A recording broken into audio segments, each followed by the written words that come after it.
Hello everyone. Today's topic is moment of force, also called as torque. Let's start with an example. Our force produces rotational motion in an object which is fixed at a point. Same force will produce translational motion in an object which is free to move. For studying rotational and translational motion in detail, you can watch our previous video. Now let's focus only on the object which is fixed at a point. Our force is producing turning effect in this object. This turning effect which is produced by our force is called as moment of force. That is, how much is it turning, right? This turning effect of force, called as moment of force, is also called as torque. So, concept clear? Now let's focus on the measurement of moment of force. There is no direct device for measurement. So we have to focus on formula. Let's derive it. Moment of force is equal to, let's fill this blank here. For that, imagine this door with three handles A, B and C.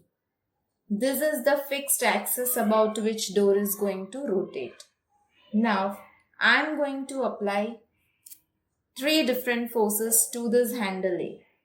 First time, I am applying 10 Newton force to handle A. You observe turning is maximum. Second time I am applying 5 Newton force to handle A.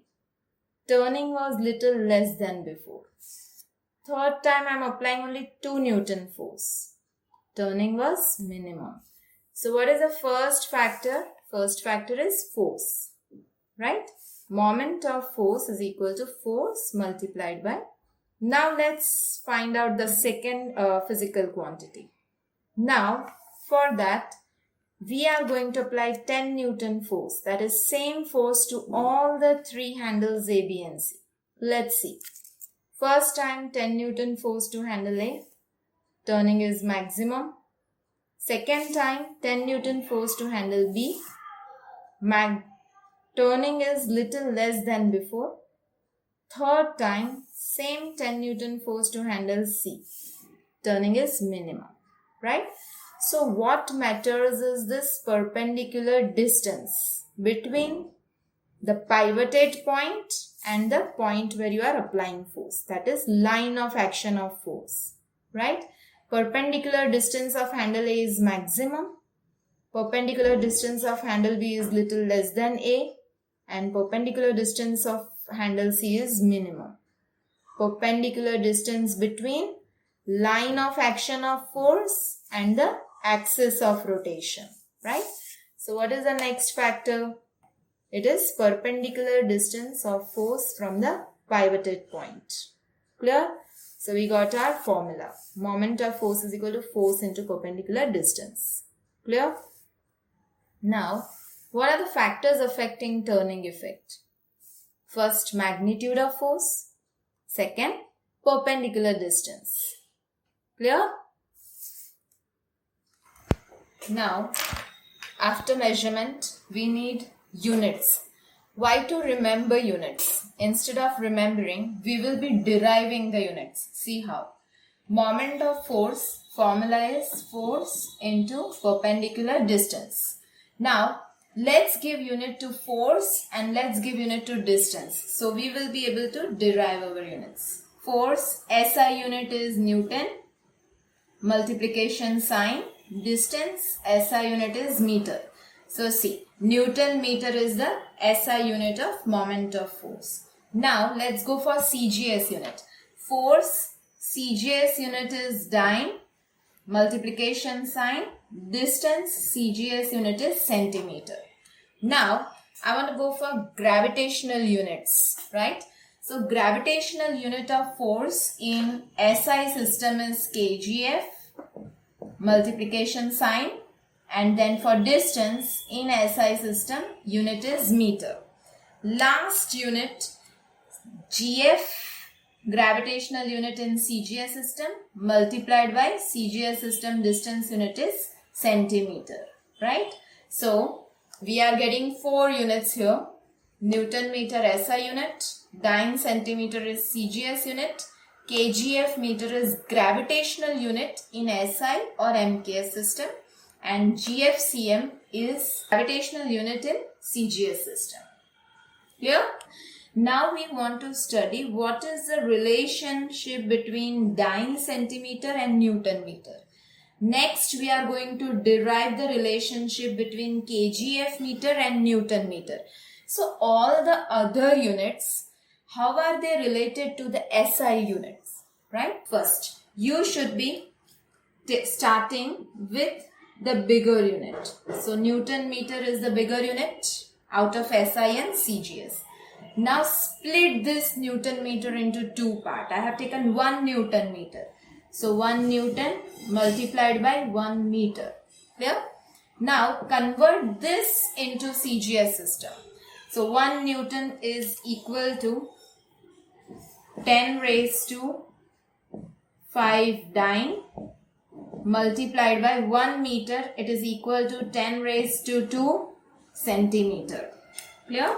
Now 10 raised to 5 into 10 raised to 2. So 10 raised to 7 dyne centimeter. Clear? Right? So we will start with 1 kgf into meter. It is equal to how many Newton meter? So 1 kgf into meter, it is 1 kgf multiplied by 1 meter. Okay? Now 1 kgf, it is equal to 9.8 Newton multiplied as it is 1 meter. Then next is multiply this. So it is going to be equal to 9.8 Newton meter. So 1 kgf meter, it is equal to 9.8 Newton meter. Clear? Moment of force is a vector quantity. It means turning has some direction, right? So turning effect can be anti-clockwise or turning effect can be clockwise. So anti-clockwise moment or clockwise moment. Anti-clockwise moment is always taken positive, right? And clockwise moment is always considered to be negative. Clear? Let's study how to change the direction of rotation of an object. For this, consider this object having ends A and B, right? I am going to apply force in same direction at the points A and B. So see, if I apply force in upward direction at point A, it produces clockwise turning effect, right? But what if I change the point of application of force? That is here in upward direction first time. Second time, I will apply force in upward direction at point B. So which turning effect did you observe? Anti-clockwise, right? So how can we change the direction of rotation? By changing the point of application of force. Clear? Now, second method. I am going to apply 2 forces at point B. First time I am applying force in upward direction. So I got anti-clockwise turning effect. Now, second time I will apply force at same point in downward direction. So I am getting clockwise turning effect. So what is the second method? By changing the direction of force. Clear? Same concept could be understood from this diagram. That is, just by changing the point of application of force. Initially force is applied at A. So we are getting the movement of this disc in anti-clockwise direction, right? Now, instead of A, if we apply force at point B, then now disc will start moving in clockwise direction. Clear? So just by changing the point where we are applying force, we can change the direction. Next is, in this disc, point of application of force we are keeping the same. First time we are applying in upward direction. Second time we are applying in downward direction. Here we are getting anti-clockwise moment and here we are getting clockwise turning effect, right? By changing the direction of force. Clear? Now, let's study certain examples of moment of force, which is to open or shut the door, right?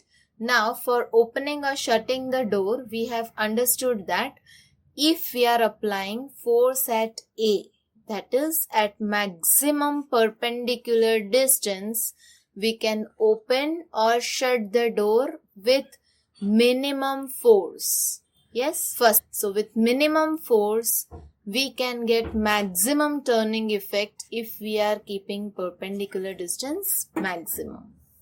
Clear?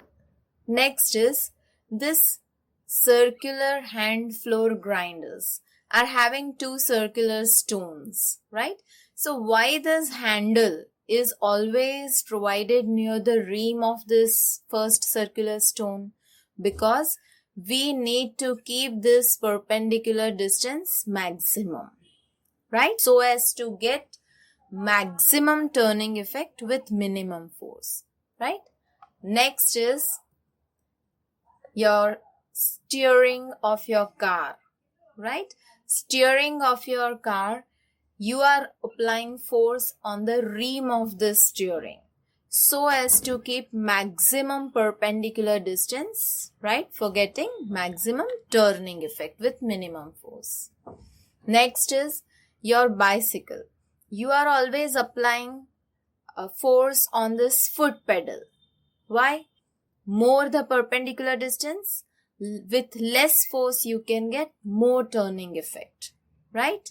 Then next is spanner or wrench, which is used to loosen the nut, right? So in this spanner, if here is the nut which is to be loosened, at which point should we apply force? A, B or C? Definitely C. Why? So that with minimum force, we can get maximum moment of force. Conclusion. Larger the perpendicular distance, less is the force needed to turn the object. Clear? Thank you.